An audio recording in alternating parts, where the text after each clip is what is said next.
Angkatan bersenjata Ukraina mencoba memasuki wilayah Zaporozhye tetapi tidak disambut dengan sambutan hangat.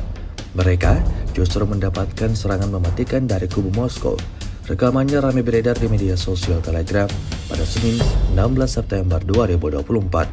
Setelah mengidentifikasi posisi musuhnya, militer Rusia tidak tanggung-tanggung melayangkan serangan mematikan. Drone Rusia langsung beraksi membuat personel Ukraina dan posisinya hancur berkeping-keping, seperti yang terlihat dalam rekaman. Hingga video ini beredar, beragam komentar dituliskan warganet.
Download Tribun X sekarang, menghadirkan lokal menjadi Indonesia.